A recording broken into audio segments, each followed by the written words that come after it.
Hey guys, this is Rhys from the Vanguard team at Manor Realty. I do like on occasion giving you guys a global perspective. And I think a lot of times people think that this housing crisis is only in their city or this housing crisis is only in Canada, right? It's all Trudeau's fault or whoever the leader is. Well, the reality is that, and this is a headline from The Economist magazine, which is an international magazine that the 15,000 largest CEOs in the world all read, and all the big leaders in the world all read as well.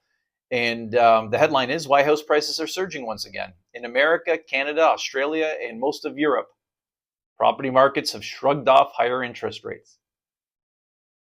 And the reasons for it are quite interesting. A lot of it is that you have pretty good policies in place whereby a lot of people can still afford to buy a house, especially if they already own another house, right? You've got that equity built up, and you can use that equity to buy another house or to refinance it to buy income properties. There's a whole host of things that you can do once you're in that game, right? When you're into the property ownership game. There's also, and I know people will talk about this as being a bad thing and why do we do it, but immigration also puts pressure onto these housing markets in most of Europe, Australia, America, Canada, New Zealand. Well, the reality is that those are all countries where we're not producing enough babies to replace ourselves, right? And so people need to understand that capitalism and capitalistic societies and free and liberal democracies like Britain and Canada and everywhere, America, you require population growth for a capitalistic society's economy to continue to grow. It's a major flaw. But our systems are defined or designed rather to grow with population growth. Our leaders know that. So when you go, is Trudeau crazy bringing in 1 million immigrants? Well, he knows we need them in order for the economy to keep growing, right? And so do these other leaders. This is why Angela Merkel, when she was the chancellor of Germany, let in over 800,000 Syrian refugees. Let me repeat that. Germany basically opened up the doors to 800,000, over 800,000 Syrian refugees. Refugees are not the optimal immigrants that you're going to want in your country. You're going to want to do what Canada does, which is a point system. Can you speak one of the two national languages? Do you have a skill that we need? Do you have money? As long as you have two of those three things, your chances of doing quite well in Canada are really, really high, right? So that's a point system, right? And that protects you from increases in crime and increases in the use of welfare and social services.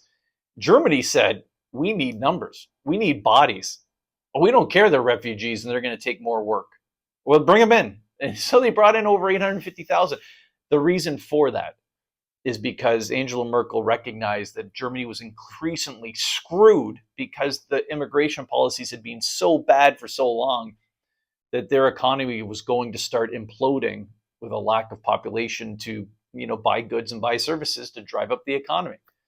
So that's a lot of what's going on. The other thing is that people do have savings from COVID that they're still using to buy houses, and also now you're going to see, and people have been sacrificing as well. So they'll get. I'll give you a great example. We've got a lot of clients, and myself included. Really, I always buy used cars, and I've been holding on to my old Lincoln MKX probably far too long because the used car market is still kind of ridiculous on price. So I tend to buy used cars because I get them a lot cheaper, and that gives me more money to put back into real estate investments, which creates more wealth, right?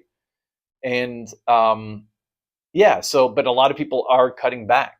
They're not getting steak every night anymore, right? They're getting ground beef, and that allows them to buy their house, right? So you're seeing those sacrifices as well. But yeah, the bottom line of this video, guys, is that we're not alone. The entire Western world, Brazil's another example. The entire Western world is feeling this burden of a resilient housing market, and now that our interest rates are starting to drop again, you're going to see the market heat up again, and you're going to see prices go up, right? I will say this is a final suggestion because you'll see a video on this independently as well. But if you have been sitting on the fence, my suggestion is this: is you buy the income property now while it's cheaper, because it's not going to be as cheap in 6 months, whatever you're thinking of buying.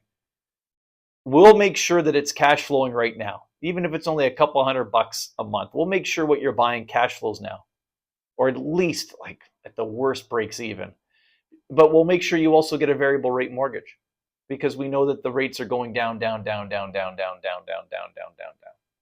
And as those rates go down, your cash flow per month is going to go up, and everybody's going to live happily ever after. If you wait, like everybody else, then you're going to pay an extra $100,000 for the same triplex.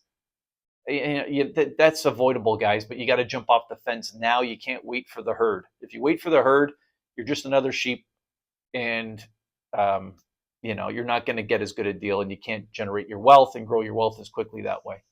We'll still do it. We'll still be able to get you a good place then. There's always opportunities, but it's a good timing right now, but with a variable rate mortgage. I digress. Guys, I'm Rhys Trenhaile from the Vanguard team at Manor Realty. Any questions or concerns, comment below or private message me.